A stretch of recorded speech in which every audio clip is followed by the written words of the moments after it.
Hello everyone, আসসালামু আলাইকুম। Welcome back to my channel. সবাইকে স্বাগত জানাচ্ছি আমার আজকের পর্বটি দেখার জন্য। আর আজকের পর্বে খুব সহজ এবং অল্প কিছু উপকরণে তৈরি একটি মজাদার রেসিপি শেয়ার করছি। আপনার ঘরে যদি দুধ আর ম্যাকারনি বা পাস্তা থাকে তাহলে খুব সহজেই এই মজাদার রেসিপিটি তৈরি করে নিতে পারবেন।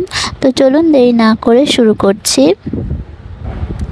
প্রথমে চুলায় আমি একটি হাঁড়ি বসিয়ে দিয়েছি আর এর মধ্যে আমি দিয়ে দিচ্ছি 2 টেবিল চামচ পরিমাণ বাটার।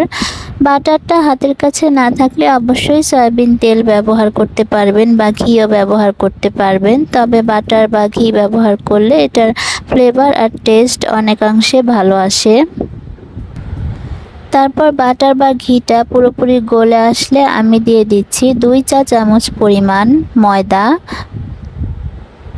এখানে ময়দার পরিবর্তে 2 চা চামচ আটা বা 1 চা চামচ কর্নফ্লাওয়ারও ব্যবহার করতে পারবেন।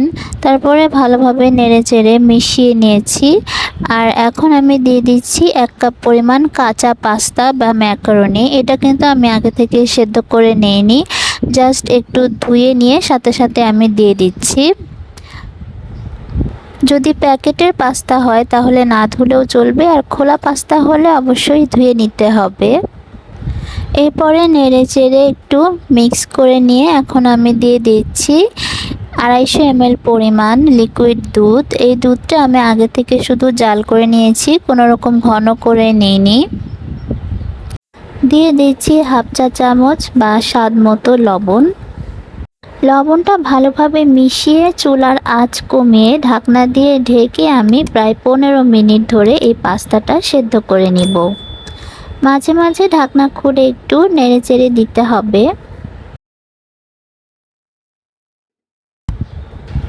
তো প্রায় 15 মিনিট লো আঁচে রাখার পরে আমি ঢাকনাটা খুলে দেখে নিচ্ছি পাস্তাটা প্রায় সেদ্ধ হয়ে এসেছে আর অনেকটা ঘন হয়ে এসেছে দুধটা।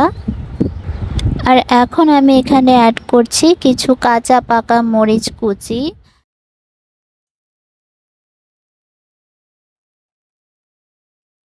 দিয়ে দিচ্ছি 1 চা চামচ গোলমরিচের গুঁড়া। দিয়ে দিচ্ছি 1 প্যাকেট ম্যাজিক মশলা বা পাস্তার প্যাকেটের সাথে যে মশলাটা থাকে সেটাও দিতে পারবেন।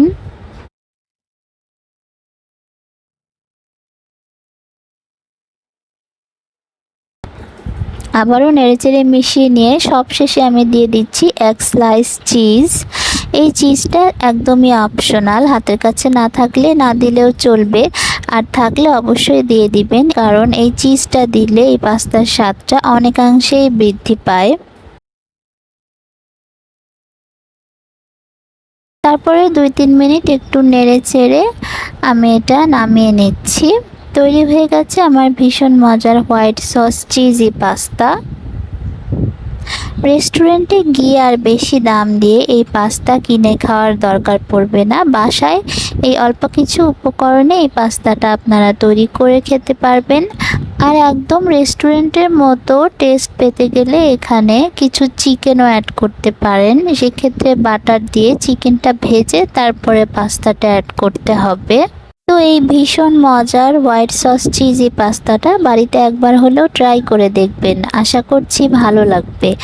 আর ভিডিওটি ভালো লেগে থাকলে অবশ্যই লাইক করে দিবেন আর আমার চ্যানেলটি সাবস্ক্রাইব করার অনুরোধ রইল।